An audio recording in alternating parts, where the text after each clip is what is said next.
Go.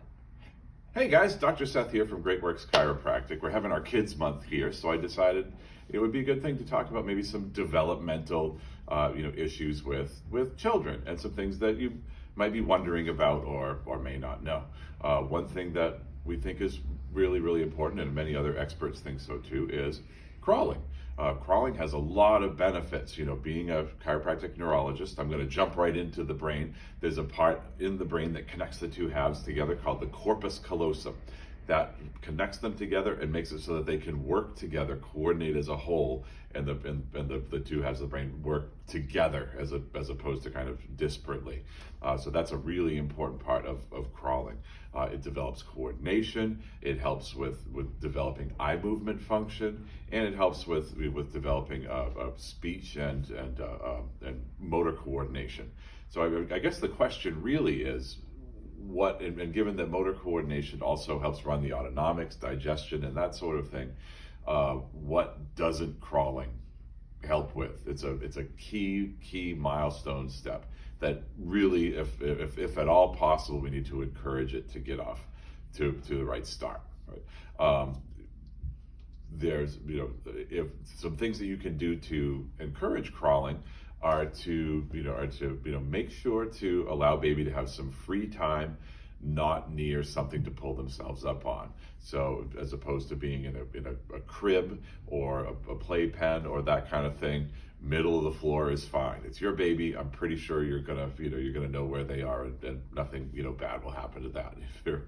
If you have relatives around that are a little bit not attentive to these things, obviously don't do that, right? The dirt won't hurt them. It's good for their immune system. So, put them on the ground. Give them some tummy time. They'll see things that they want to get to, and they'll start working toward it.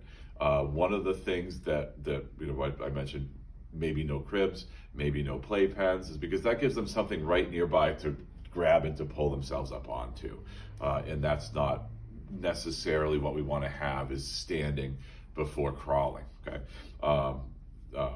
That's some of the big things, right? If you're starting to see, again, standing before crawling, again, just put them down in situations where there's no, or play with them on the floor, engage them, show, give them something to move to, that sort of thing. But take away the things that they might pull themselves up on.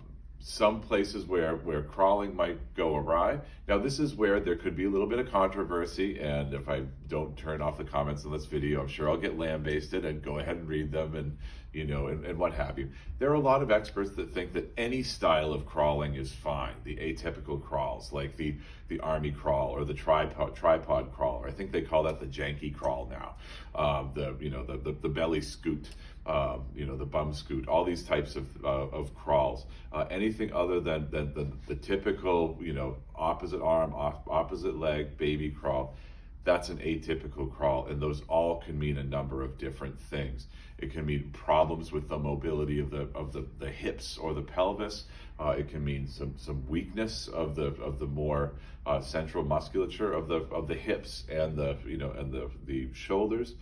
There could be some issues with core weakness if the baby's doing more of an army crawl and never getting all the way up.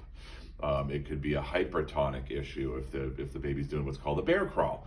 I forgot to mention that one, which is kind of up on the hands and feet and not on the knees and elbows.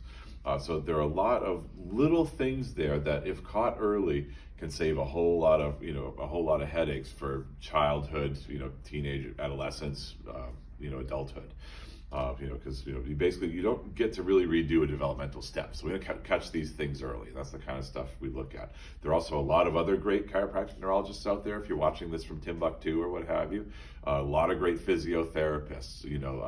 I checked one site to remind myself of the names of all the atypical crawls. I forget their name, but of course they may or may not be local to you. But some really great people that help to get the babies crawling back on track.